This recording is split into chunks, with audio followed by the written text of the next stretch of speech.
Au nom du Père, du Fils et du Saint-Esprit. Amen. Bien-aimés, nous sommes mercredi 14 juin 2023. Ce matin, l'Église célèbre la mémoire de Saint Élisée. Les textes qui nous sont proposés sont la première lecture tirée du deuxième livre de Corinthe, chapitre 3, versets 4-11, le psaume 98, versets 5, 6, 7, 8, 9, l'évangile de Matthieu, chapitre 5, 17, 19. Comme de coutume, nous allons démarrer notre méditation par une prière. Seigneur, source de tout bien, réponds sans te lasser à notre appel. Inspire-nous, à chacun de nous ce matin, d'être juste et d'accomplir ici la mission, la tâche à laquelle tu nous interpelles. De nous accorder ici l'esprit de lumière, de sanctification, afin que cette parole, cette méditation soit pour nous nourrissante.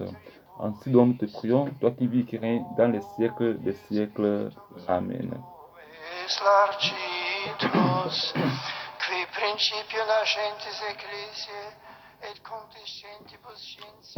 Le Seigneur soit avec vous et avec votre esprit. Sur du Saint-Évangile selon Saint Matthieu, gloire à toi Seigneur Jésus. En ce temps-là, Jésus disait à ses disciples, ne pensez pas que je sois venu abolir la loi ou les prophètes. Je ne suis pas venu abolir, mais accomplir.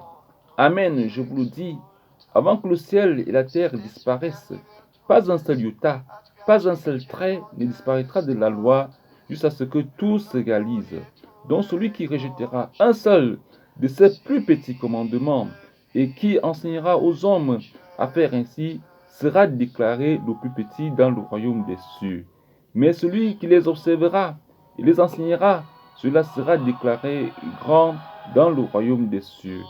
Acclamons la parole de Dieu Tout-Puissant. Louange à toi, Seigneur Jésus.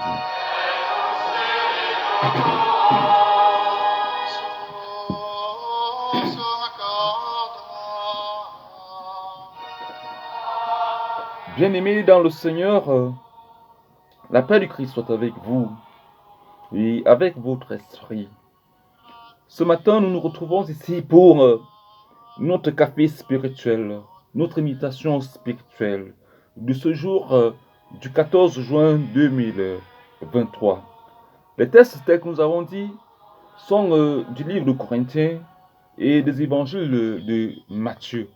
Ce qui ressort grosso modo ici dans ces deux textes, pareil dans la première lecture comme les évangiles, c'est la loi. L'expression loi. La loi. Qu'est-ce que c'est qu'une loi?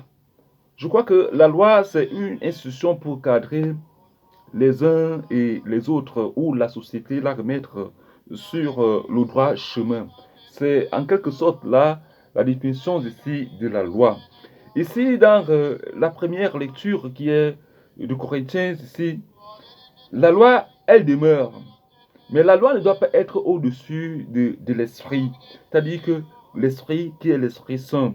La loi est ici considérée ou statuée ici sur les bases élémentaires de la lettre, telles que nous le disent également.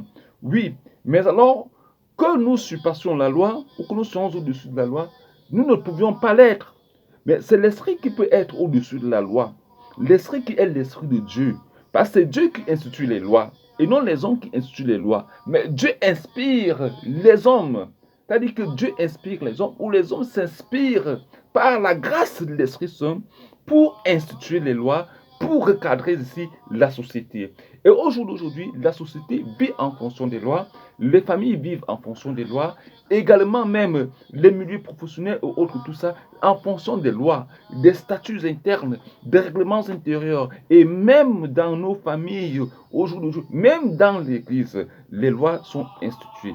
Mais alors ici, les Corinthiens veulent nous faire comprendre que si aujourd'hui cette alliance avec Dieu est établie, c'est une alliance que nous respectons parce que l'Esprit Saint prend contrôle et l'Esprit Saint prend domination et nous permet maintenant de vivre ici c'est-à-dire que de vivre ici la véritable justice que Jésus-Christ, à travers l'Esprit Saint, repose sur nos lèvres, afin que nous soyons ici des personnes irréprochables, des personnes justes dans la société, des personnes qui ne seront pas condamnées ou qui ne se feront pas juger par les uns et les autres. C'est ça ici, le ministère dont nous contribuons, je veux le dire, le ministère que nous attribue ici Saint Paul. En tant que ministre, que ce soit ministre de culte, que ce soit ministre de la République, que ce soit ministre même des familles, parce que en tant qu'un responsable de famille, un chef de famille, on est ministre et il faut savoir, c'est un ministère que nous tenons, il faut savoir le diriger avec les mains des maîtres par la grâce de l'Esprit Saint. Voilà pourquoi,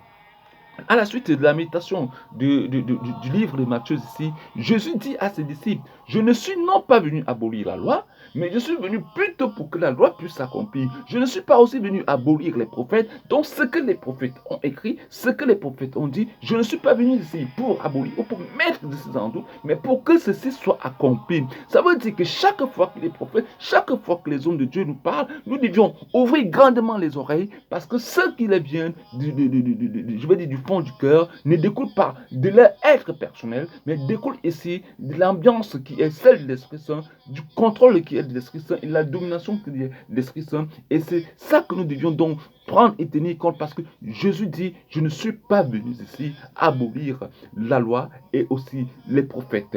Je ne suis pas venu abolir, ça veut dire qu'encore qu'il n'est pas venu à détruire ou bannir en quelque sorte, ou annuler, mais pour qu'elle s'accomplisse, ça veut dire que Jésus veille.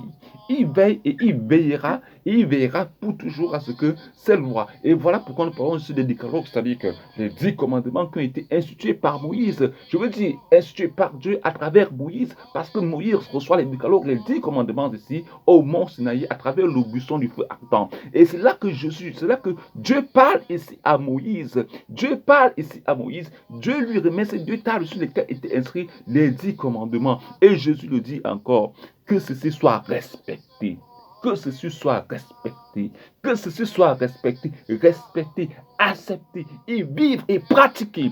Respecter, accepter, pratiquer et vivre. Et c'est de ça. Il n'est pas question ici de se faire la fine bouche. Dire que je suis enfant de Dieu, dire que je suis serviteur de Dieu, dire que je suis prêtre, dire que je suis évêque, sans toutefois respecter ici les commandements, sans toutefois respecter la prescription divine que Dieu lui-même a instituée en remettant la loi des talions, je veux dire, en remettant ces 2 tables à Moïse, pour que son peuple, qui est le peuple d'Israël, puisse marcher, puisse s'acheminer dans le désert, puisse s'acheminer dans la société, puisse s'acheminer par rapport à ces 10 commandements. Bien-aimés, c'est ça qui est au jour d'aujourd'hui le fruit fondamental de l'Église, c'est ça qui est le socle, s'il faut le dire, le socle séculier de l'Église. Nous devions nous appuyer sur ces commandements. Et il le dit encore, celui qui ose retrancher, que ce soit un iota, que ce soit un tout petit iota, je ne lui accorderai même pas, je ne lui accorderai pas comme du crédit, comme nous disons vulgairement. Je ne lui accorderai jamais du crédit, mais alors que celui-là se met en tête qu'il est tout petit. Et celui qui respectera ses commandements et qui les mettra, qui les enseignera, tel que l'Église, tel que Dieu l'a institué, cela est le plus grand dans le royaume des cieux. Donc nous devions nous dire que nous sommes jetés,